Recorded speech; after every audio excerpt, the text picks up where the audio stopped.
Olá, pessoal.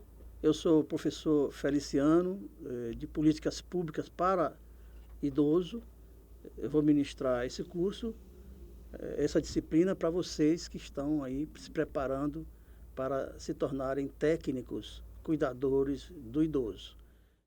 Nessa primeira videoaula, você vai conhecer a evolução etária da população brasileira. Então, veja só. A gente chama isso aí, didaticamente, de pirâmide etária, ou seja, é um gráfico organizado para classificar a população de uma determinada localidade, dividindo-a nas faixas de idade, o sexo masculino e feminino, uma população mais jovem, a população mais antiga na base inferior da pirâmide, é um formato assim, você está vendo, vai ver aqui agora no gráfico. E na parte superior, você vai ver a população mais velha, a população de idosos. O que se percebe nessa transição demográfica, que a gente chama de transição, entre os primeiros momentos de vida à idade avançada, quer dizer, os idosos.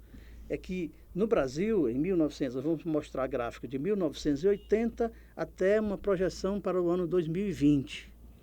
No Brasil, em 1980, nós tínhamos uma base bastante ampliada, que era a base referente às crianças e adolescentes, a fase infantil. No meio da base, nós temos a parte adulta, que vai de 19 a 24 anos até os 50, 60 anos, e a partir dos 60 anos, que é o pico da pirâmide, nós vamos ter a faixa de idosos. Nós verificamos de 1980, uma faixa bastante larga da idade infantil e, no final, no ápice, um pouco já avançando o processo de envelhecimento, os mais nossos idosos.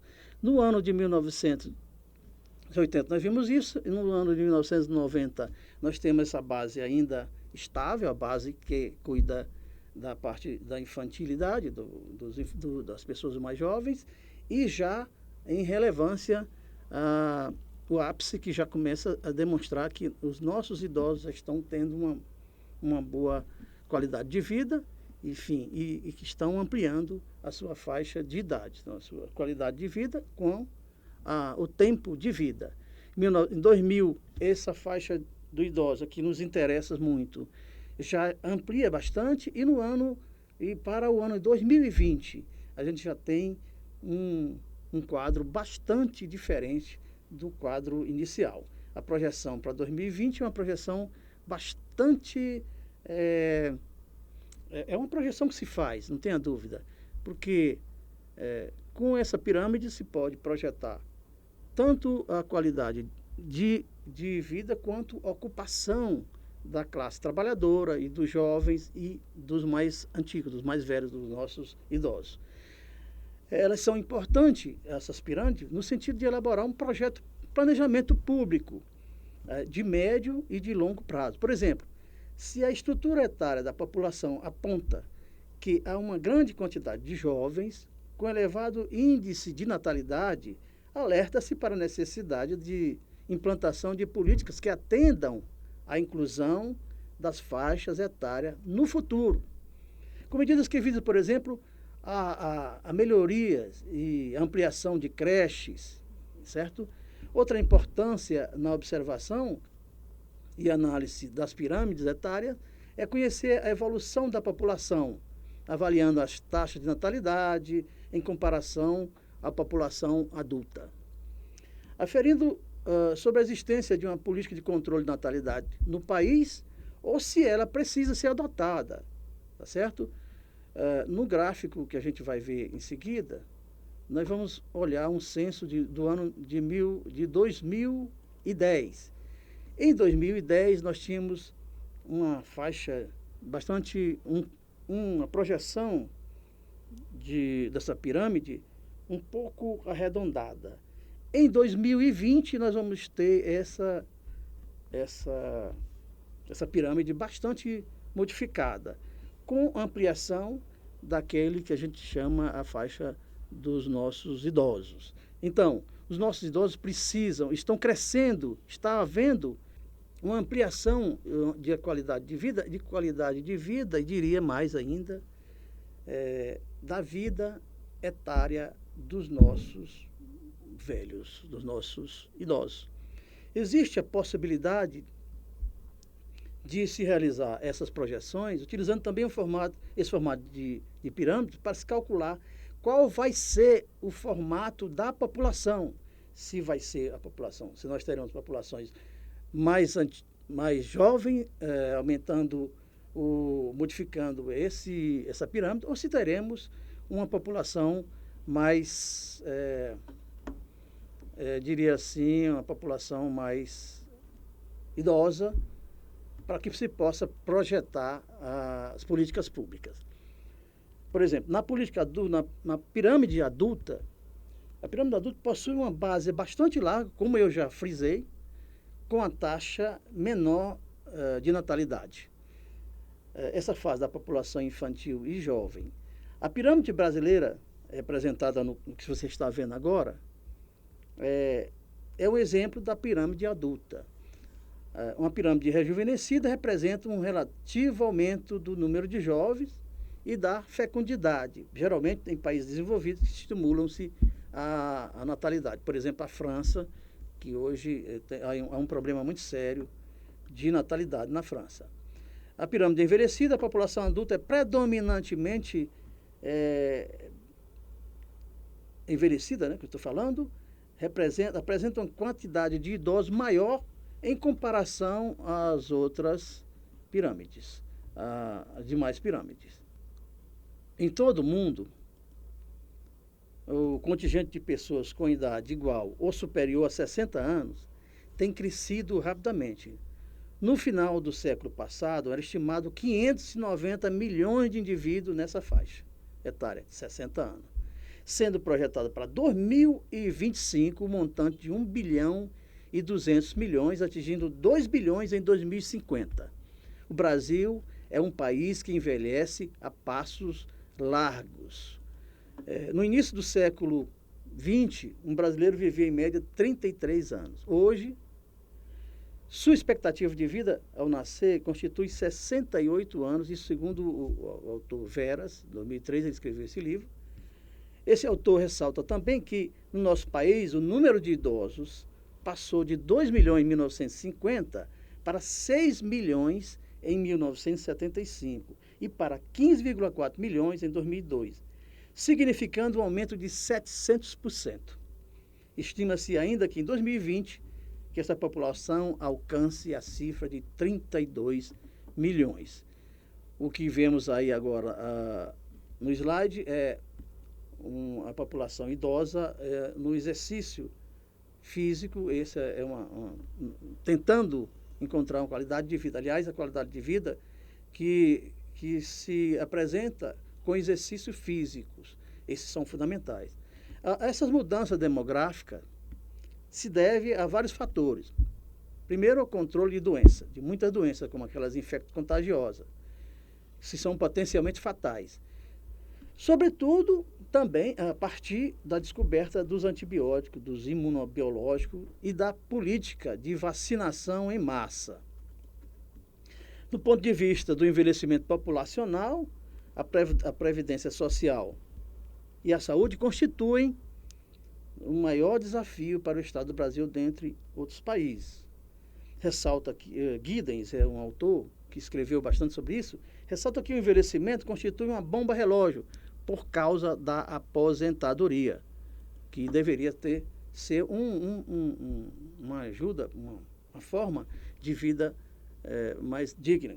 Cabe ressaltar que a aposentadoria, apesar de ter uma proposição a garantia dos direitos e da inclusão social do idoso na sociedade demográfica brasileira, seus valores do ponto de vista econômico não permitem um atendimento digno, satisfatório com as suas necessidades de sobrevivência, especialmente dos mais pobres, que evidenciam um envelhecimento geral patológico e com incapacidade associada, requerendo, portanto, maior permanência, maior demanda de recursos para isso. Além disso, Ante o rápido desenvolvimento tecnológico dos anos recentes, o idoso tem vivenciado a diminuição do status social, seu status, especialmente de suas habilidades, conhecimentos e experiências, tornando suas contribuições sociais imediatas menos relevantes.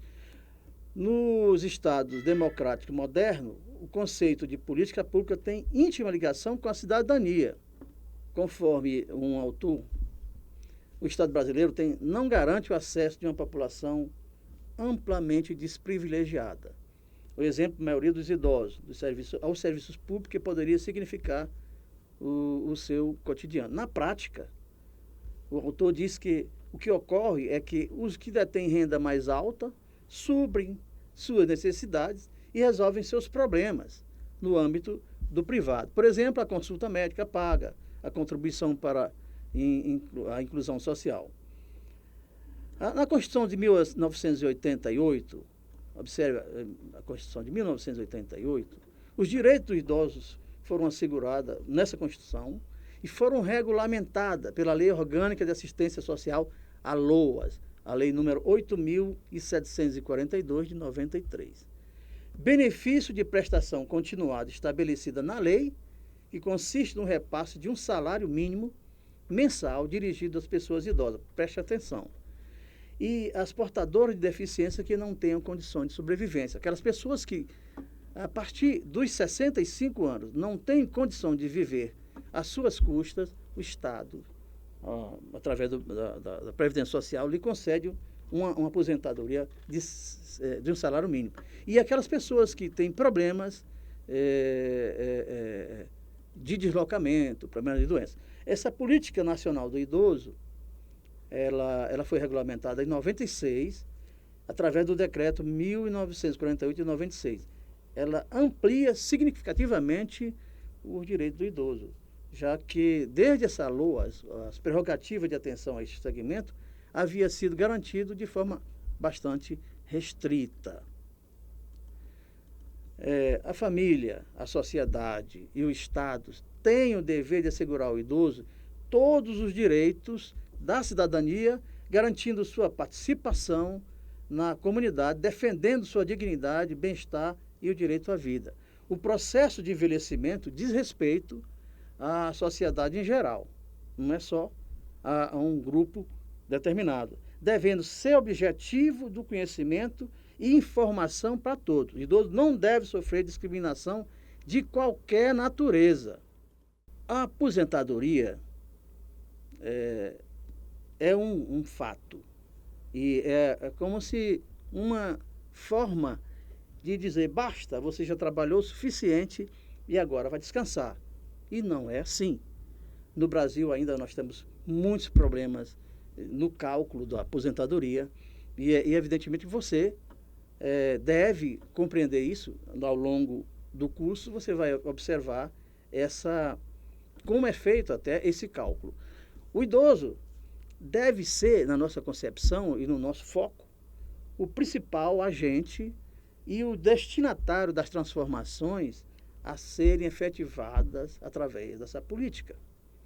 As diferenças econômicas, sociais, regionais e, particularmente, as contradições entre o meio rural e urbano no Brasil deverão ser observadas pelos poderes públicos e pela sociedade em geral, na ampliação da LOAS, esta lei que vai proteger efetivamente o nosso idoso. Esperamos que com essas informações, algumas informações que ainda serão colocadas no seu vídeo, você tenha uma ideia bastante clara do que é essa política, a política que é dirigida aos brasileiros na forma de projeção, né, as projeções que se faz através das pirâmides etárias. Quando você vê uma pirâmide etária, você já está percebendo, você vai estar analisando o que significa cada um daqueles pontos. Como é que se deve encarar a aposentadoria? Ora, uma pessoa permanece jovem na medida que ainda é capaz de aprender, adquirir novos hábitos e tolerar contradições. Uma pessoa idosa, como eu disse no início da nossa apresentação, é como um cristal de vidro. Geralmente essas pessoas já têm alguma fratura ou têm problema de osteoporose e tem algumas doenças que são próprias da idade. Com a idade, se adquire as doenças. E o que se quer de você, que vai ser um profissional de qualidade, é que você tenha essa ideia em foco. Você precisa focalizar o idoso com o carinho e os cuidados necessários para que ele tenha uma boa qualidade de vida. Você vai fazer parte da família do idoso e, sendo parte da família do idoso, você será muito bem recebido por essa família. Então, leia o texto desse capítulo inteiro que nós estamos colocando. Tem vários textos. Aprenda bastante sobre a questão da lei. Nós elaboramos uma prova que seria uma avaliação em que você estará sendo testado. Se você ler todos os textos, você responderá todas as questões efetivamente bem, muito bem. E você será bem avaliado. Quer dizer, você fará essas respostas com toda a presteza que eu tenho certeza você vai ter, até com cuidado com o idoso. Até a próxima.